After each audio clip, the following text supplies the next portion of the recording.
รู้สึกว่าแบบมันครบแล้วมันแบบใช้แล้วรู้สึกถูกใจกับเรามากๆเราเลยอยากมาแนะนำให้เพื่อนๆทุกคนได้ลองใช้แล้วก็ลองเก็บไปเป็นตัวเลือกกันซึ่งสินค้าตัวนี้ก็คือ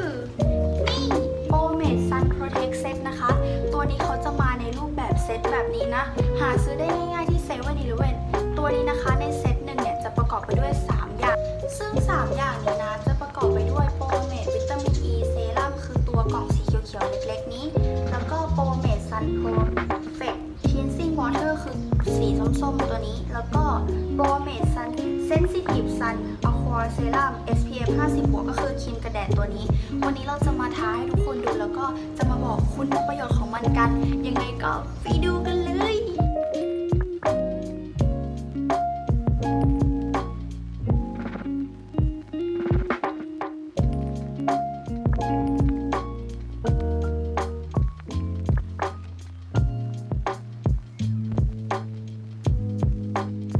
ตัวนี้นะคะคือ Sun Perfect Cleansing Water ค่ะ เป็นผลิตภัณฑ์ทำความสะอาดผิวหน้าสูตรน้ำเช็ดเครื่องสำอางครีมกันแดดและสิ่งสกปรกออกจากผิวหน้าได้อย่างล้ำลึกค่ะ เพียงหยอดผลิตภัณฑ์แค่ 3-4 หยด เช็ดเบาๆทั่วใบหน้าและรอบดวงตานะคะ แค่นี้สิ่งสกปรกที่เราไปเจอมาทั้งวันก็จะหายไปและก็สะอาดหมดจดเลยค่ะ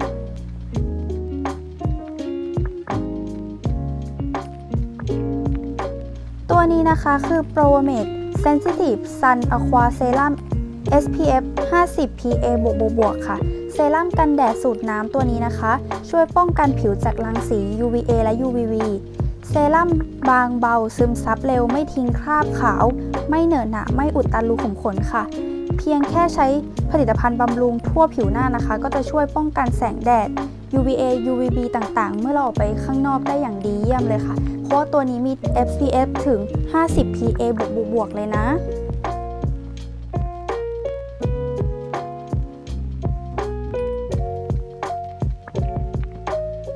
ตัวนี้คือวิตามิน E เซรั่มนะคะเป็นผลิตภัณฑ์บำรุงผิวเซรั่มเข้มข้นจากวิตามิน E ช่วยบำรุงผิวให้นุ่มชุ่มชื้นมีวิตามิน E ช่วยบำรุงผิวไม่ให้แห้งหยาบกร้านด้วยเนื้อเซรั่มบางเบาไม่เหนียวเหนอะหนะนะคะเพียงใช้ง่ายๆแค่ลูบเซรั่มให้ทั่วใบหน้าและลำคอเกลี่ยให้ทั่วบริเวณผิวหน้าและลำคอ